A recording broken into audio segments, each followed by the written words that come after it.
Good evening. Thank you very much. Noah Kahn called me several months ago and told me he'd like me to talk about the foreign exchange market. And I said, how do you know it's going to be relevant then?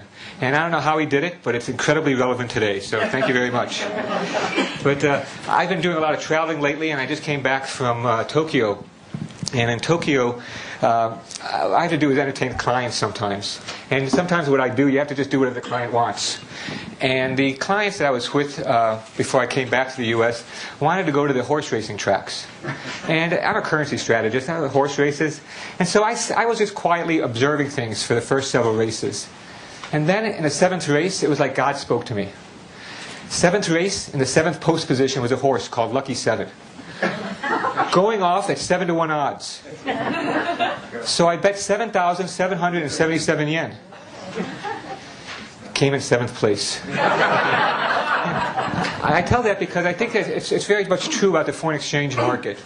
As soon as you see a pattern, it's too late. So think about what's happened this past few days. What people tell me is one of the most beautiful women in the world, supermodel from Brazil, says she no longer wants to get paid in dollars, she wants to get paid in euros. Jimmy Rogers, who is once an advisor to George Soros, says he is selling all of his dollars, moving to China. To me, this tells me that this pattern is just about over. And that's what I'd like to tell you tonight, is tell you about why, even though the dollar is falling now, and it fell today to the euro made record highs, we haven't seen this level in the British pound since the last time we had a Republican in the White House who gave a fire sale on U.S. assets, 1981. But I'm going to tell you that I'm going to conclude tonight, and I know everybody's had a long day, and I can imagine that when you hear an economist is going to talk, your eyes kind of glaze over. And I agree with many of you that you can take all the economists in the world and lay them end to end, and you still won't have enough to reach a conclusion. And what I'd like to do is just tell you the conclusion and then tell you how I get there. My conclusion is the dollar's decline is not very significant. It sounds big. People on Wall Street will make money or lose money. But for most of us in the United States, it really doesn't matter. It doesn't matter to corporate America either. The dollar's decline is not the end of America's commercial empire or the role of the dollar in the markets or the role of the dollar as the world's premier currency. I want to tell you that the dollar's decline does not affect corporate America. I want to tell you about how corporate America really expands and competes in the world economy. So let me begin by telling what you already know. Many people believe that the driving force that's weighing on the dollar is that the U.S. has a large trade deficit. Broadly conceived, a current account deficit. It means the U.S. imports more than we export. This has been true for basically since the end of World War II. And many people think that we are in a global overreach type of problem. The U.S. buys more from the world than it sells. People who ought not to have bought homes. The government has a deficit. We're military overreach. This is the end of the U.S. Slow decline, perhaps like a lot of these op-ed pieces like the old Roman Empire. I want to suggest to you that it's not true, and that what's going to happen is the dollar's going to recover probably early next year. So look at the trade deficit. The government tells us that they're looking at goods moving across national borders, national frontiers. But when you look at the trade deficit and you get your hands dirty and really dig into the data, here's what's going on. A company like General Motors makes a braking system, say, up in Ontario, Canada, exports it back to GM's headquarters in Detroit. The U.S. government tells me that's a trade deficit. Over half of the U.S. trade deficit can be accounted for by the movement of goods within the same company. This is what globalization means. We have virtual companies, big factory, GM, and a man-made border, the 49th parallel, weaves in and out of this virtual factory floor. And as they move goods from one side of that factory floor to the other side, the U.S. government says that's a trade deficit. I think that's robbing Peter to pay Paul. And movement of goods within the same company. Half the U.S. trade deficit is not really a deficit. Follow me? This is an important thing because what it means is if GM moves those goods from Canada to the U.S., there doesn't have to be a corresponding capital flow. The second thing I'd say about the U.S. trade deficit, another reason it's misunderstood, is because people, I think, do not really fully understand how the U.S. companies compete in the world. In Donald Rumsfeld's words, the old European answer is exporting. It hasn't been true since I've been born. That is to say, while the U.S. is going to be the world's biggest exporter this year, that is to say, the U.S. will export something like $1 trillion worth of goods. That is not primarily the way U.S. companies service foreign markets. U.S. companies have developed, I would say, an evolutionary strategy that's based on building locally, selling locally. This is, again, what globalization means. It's sort of like the weather. Everybody talks about it, but nobody does anything about it. Same thing with the trade deficit. People talk about it, but they don't really understand it. U.S. companies produce and sell this year about $4 trillion worth of goods overseas, compared to $1 trillion of exports. U.S. companies compete in the world economy by having diversified their places of production and distribution. They have a natural hedge, I should say, by having diverse production in various currency units. This is a very important way the U.S. competes. In the U.S., since the early 60s, since the government began tracking this data, the sales by U.S. affiliates is greater than U.S. exports.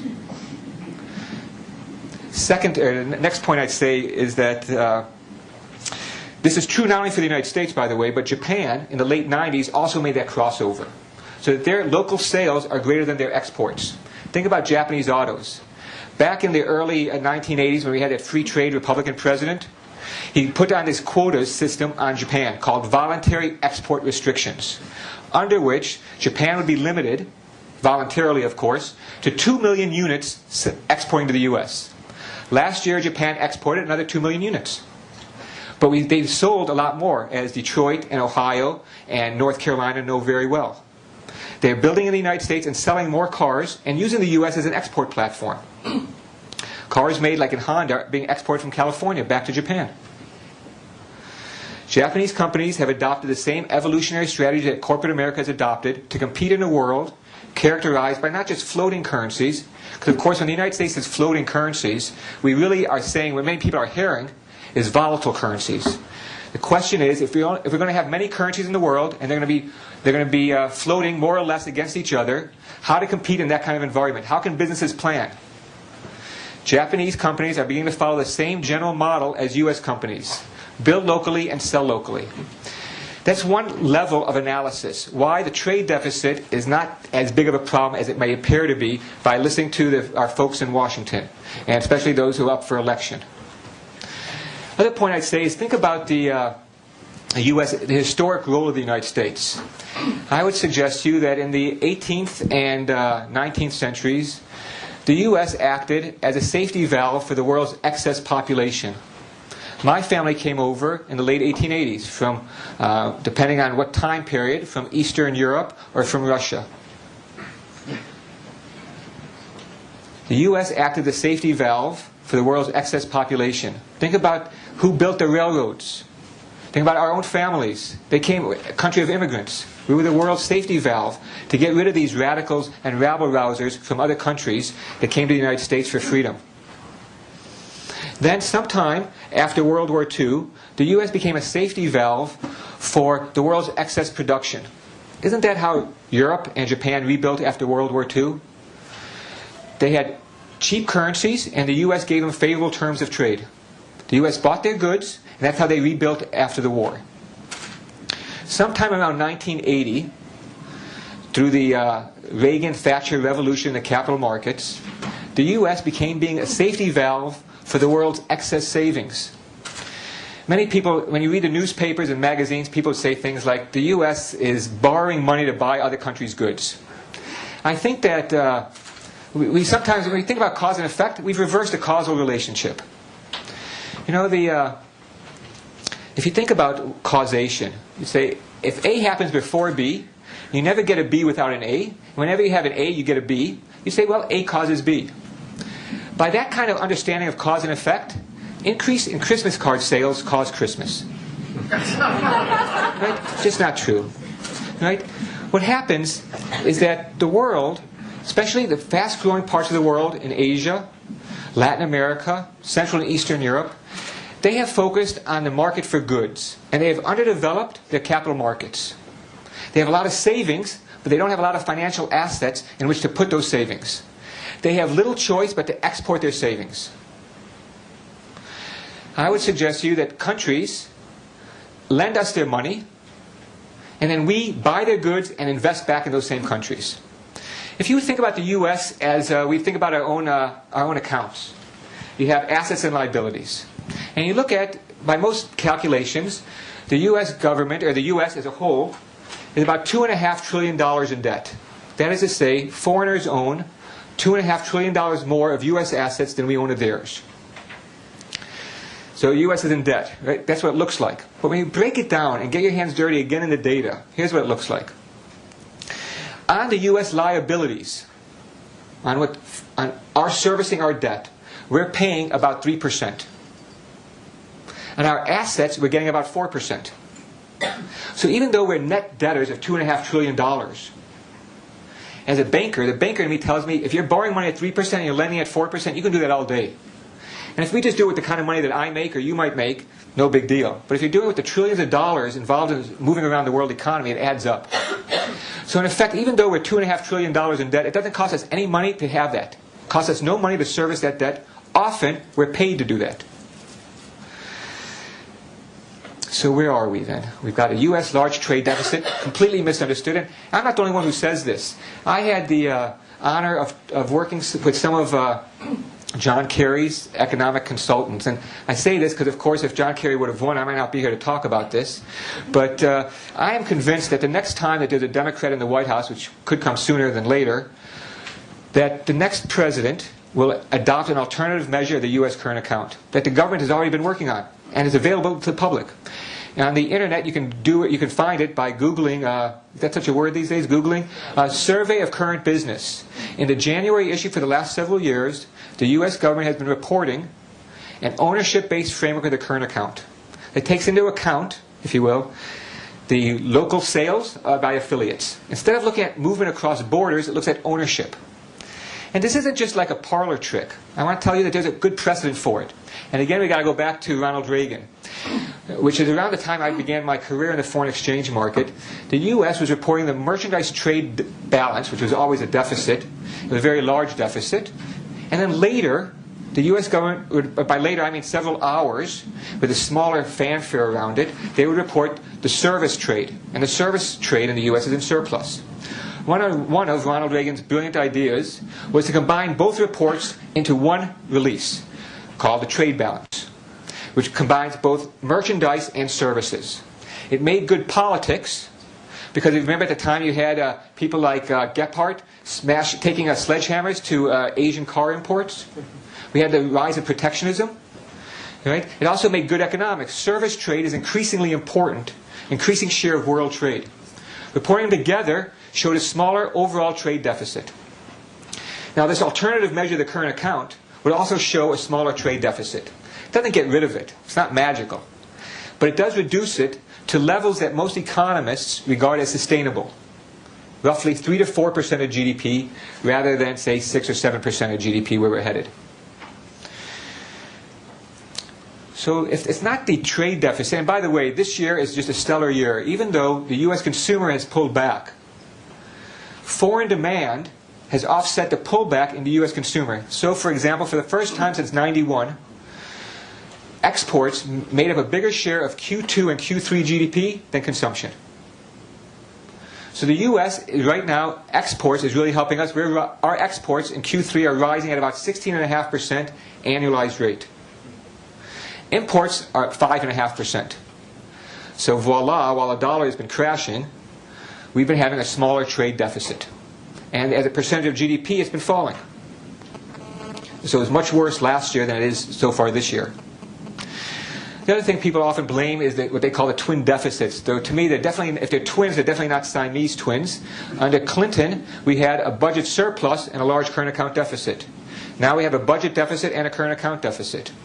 But even the budget deficit, not thanks to cutting in spending or fiscal discipline, but primarily because corporate and household tax revenue, that's you and me, we've been paying the government more than they expected. So in the last fiscal year that just ended, the budget deficit was about $100 billion less than President Bush thought it was going to be in the beginning of the fiscal year. So if we've got the budget deficit falling current account deficit falling and misunderstood, if you accept my arguments, then what's driving the dollar down? I wanted to suggest to you that it's nothing that we haven't seen before. And this is one of the key characteristics, I think, about capitalism that we often forget about. So Vladimir Lenin and Karl Marx had it right. Uneven development. And what's happening, I suggest to you, is the U.S. is something between 4 and 9 months ahead of other economies in the big business cycle. The Federal Reserve began easing in August, and since the Federal Reserve has begun easing, the dollar has accelerated its decline. Right now, as odd as this may seem, people have to pay for the privilege of being long dollars. Because U.S. interest rates are below other countries. You're sacrificing those higher interest rates to buy the U.S. dollar, a low-yielding currency. The currency the dollar has done best against this year are other low-yielding currencies like the Japanese yen and the Swiss franc. High-yielding currencies like the British pound, almost 2.11 today. I was in Britain a couple of weeks ago, and I admit I paid £11 to go see a movie. Okay, it was a good movie, but not £11 worth. Right? That's roughly a little bit more than $22 at the $1 million rate, and I don't get that $1 million rate. I got to pay the same rate you pay, the tourist rate. Right? So I probably paid close to $25 to go see a movie in the UK. It was good, but not that good. So the dollar has been doing better against low-yielding currencies, doing worse against high-yielding currencies. And now the dollar is becoming among the lowest-yielding currencies. And not just now, but we would project that the Federal Reserve probably has room to cut another 50 to 75 basis points before they're done. So we would be looking for, in fact, even though a majority of primary dealers, those banks that have to deal with the Federal Reserve on a daily basis, the majority of them until about a week ago said the Federal Reserve was not going to cut rates in December. But they're coming around. And I think that by the end of this week, that is people like myself who think the Fed's going to cut again in December, are going to be part of the majority again. So those are great things. I mean, sometimes in our lives we're just permanent minorities. But in the market, you can go from minority to majority in a couple of days. So I want to suggest to you that what's going on now with the dollar, it's a cyclical factors having to do with the business cycle, having to do with interest rates, are the main driving force.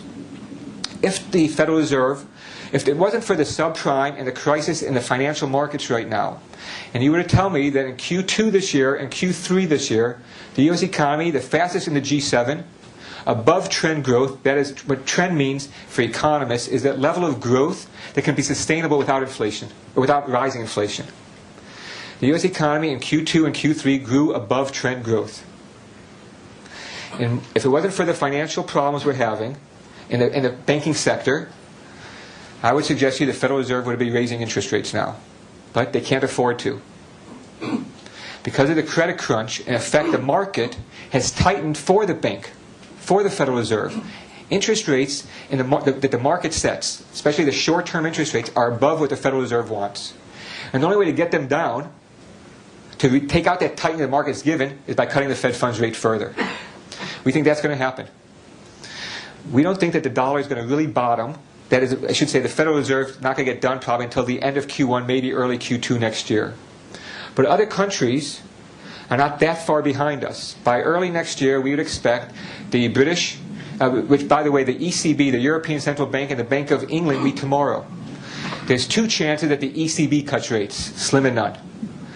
The Bank of England is a different story. There's a better chance that the Bank of England, who sort of has in the past has taken pride in surprising the market, there's I would sort of subjectively suggest to you that there's maybe a 1 in 3 chance that the Bank of England cuts rates tomorrow. Not the most likely scenario, but still not something to completely dismiss. But even if they don't cut tomorrow, we think that the economic cycle in Europe is turning. They're losing momentum. What we're going to grow, here in the fourth quarter, many of us expect the economy to grow. The consensus, say the Bloomberg consensus, is about 1.8%. Most countries in Europe would be happy to have 1.8%. And that's during a slowdown for the U.S. Japan, economy contracted in Q2 this year. They'll probably do a little bit better. They report their Q3 GDP in a couple of days. They'll probably do better in Q3, but the Japanese economy, they're lucky if they go 2% for a sustained period of time. So we think what's going to happen is that now that everybody and their favorite models have gotten short the U.S. dollar, we think that the party is almost up. Remember those that clock of the Union of Concerned Scientists during the Cold War, and showed like 5 minutes to midnight? Well, that's what we sort of suggest now. If you think about the dollar bear market, how much longer do we have to go? How much do we have to suffer before we can go to Europe again on tourists? Right? Well, we suggest that we probably got maybe 2, 3, 4 months left.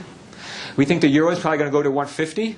And when we first came up with that forecast, it seemed like we were at like just getting above 140. And here we are, 147 today. And so 150 is not completely like ridiculous. And we were thinking that the British pound goes up to 210, which, as I said, we're through that today. So what happens is that I think many of us, including people in the market, don't fully appreciate the way capitalism works. It's not like a smooth pond. Right? It's more like a tumultuous ocean where you overshoot. And overshooting is part of the game. It's part of what happens in markets. Think about the subprime. Something like 3.2 million American households got subprime lending. Moody's.com, an affiliate of Moody's, the rating agency, which might have lost some credibility. Moody's.com, so it's not really the Moody's, the rating agency, but Moody's.com estimates that something like 1.7 million households are going to lose their homes from that subprime. That's a tragedy. But that means that 1.5 million are going to keep them. So I think that's really typical of the markets. 2 steps forward, 1 step backward. And that's really what's going on now in the foreign exchange market. The dollar is going to get... There's different ways of thinking about value. When you buy a stock or you buy a bond, you know what you're buying. You're buying a claim on a future earnings stream. When you buy a currency, valuation is much more elusive. In its pure form, currencies don't have a return. It's partly the confidence game. And so when you're buying the currency, it's not very clear what you're buying. And so while people might disagree on the exact model to use for equities, there's certain standard models that people can use and just change like the coefficient on the variables, if you will. Currency market, there's only a couple models that people find use for. One is called purchasing power parity. Right? You're probably familiar with the Big Mac, right? The basket of tradable goods. So the theory would say something like this: the currency should move to equalize a basket of tradable goods. And so the economists, they say their newspaper, it looks to me like a magazine, but they say that they use the Big Mac as sort of the proxy. By that measure, fair value for the euro is closer to 117. But purchasing power parity implies that currencies ought to gravitate around the purchasing power parity level in the long run. So I ask myself, what other level currencies should gravitate around in the long run? Well, long run moving average. Easy to calculate. So if you look at a 10 or 15-year moving average of the euro, which of course hasn't been around that long, so use a synthetic version of it to take the Deutschmark, fair value, purchasing power parity, to back into it, if you will, is closer to 120s. Typically in the foreign exchange market, 2 patterns, if you will, despite my 7th comment, 2 patterns. One is that currency markets can overshoot purchasing power parity by 20 to 30% before the cycle ends. We're approaching those levels now. The other thing about the currency markets is that for various reasons, the markets trend. And they trend for periods of long periods, 5 to 7 years, maybe a little bit longer. The euro, despite what our supermodel thinks, somehow she just discovered that the euro has been rising and the dollar's been falling. But if truth be told, the euro has been rising for 7 years. In fact, it was a little bit more than 7 years ago that the last time the U.S. intervened in the foreign exchange market, Lawrence Summers, who you'll recall was one of the architects with Robert Rubin of a strong dollar policy. After 95, both of those men authorized intervention in the foreign exchange market once. Rubin did in 98, selling dollars against the Japanese yen. And Lawrence Summers did, as I mentioned, 7 years ago to support the euro at about 82.5 cents. The euro has been rising for 7 years. Don't think that just because the newspapers have finally discovered it, or our supermodel friends have, that means that I want to suggest to you that they're not discovering the trend. They're Johnny-come-latelys. It reminds me, as I was telling someone before the meeting here tonight, that it reminds me of back in the late 90s when you'd go into a cab in New York and you'd see the cab driver talking about the stock market and telling you which stocks to buy. This is a sign that the market is getting excessive. The fundamental change that we expect to fuel the snapping back of the dollar is that the Federal Reserve gets done cutting rates, just as other central banks wake up and realize that the same forces that are weakening the U.S. economy are weakening their economies. They don't know that yet. Partly because the data hasn't been there yet sufficiently for them, and they're worried about the inflationary implications of high oil prices. Excuse me, someone had asked me, I was talking to some media yesterday, and they said to me, when is oil going to hit $100 a barrel? We were at like 98.5. I said, for all practical purposes, we're there already. What's the difference? Right? And so I want to say to you that it's the same kind of thing that the dollar's move is very mature. We're in the final stages of it. And if I could tell you how I would see, how would we know when we enter the final stage? If you think about these things, if you buy my argument that we've really got, it's just a big business cycle. Last time we were at these sort of levels was in 1995. These kind of extreme levels for, say, the euro or for the Deutschmark at the time. If you buy this idea that's cyclical, the meat of the dollar's bear cycle is when interest rate differentials are moving against the U.S. like they're doing now and the dollar falls. The last stage of the dollar sell-off is characterized by interest rate differentials widening. Foreign investors as well as domestic investors say we need a greater interest rate premium if we're going to hold on to your assets. The dollar still falls during that period briefly, and then the dollar finds greater traction. So what I'm going to be watching for, not so much this year, and I'll explain why in a second, but really early next year for interest rate differentials to begin widening. Dollar to still fall a little bit. And then the dollar finds traction. So it's when the interest rate differentials begin widening in the U.S.'s favor, the dollar is still falling, is when I'm going to begin recommending buying dollars. Why don't I think it's going to bottom this year if we're so excessive in everything? Well, you've got to appreciate the way many people on Wall Street are compensated. First, recall that this year, despite this dollar being in a trend, and you think gold's been in a trend, all these markets have been trending. If you look at the performance of hedge funds in the currency markets, miserable job. And these guys, by the way, get 2% for managing your money and 20% of the profits. And they've had a miserable year. Proprietary traders at banks. I should say that about something about the proprietary traders at banks. If you really look at how banks make money in foreign exchange, they don't make money because people like me are outguessing the market. Frankly, we can't do it with any kind of regularity, anything that's meaningful. Banks make money in foreign exchange. Do something?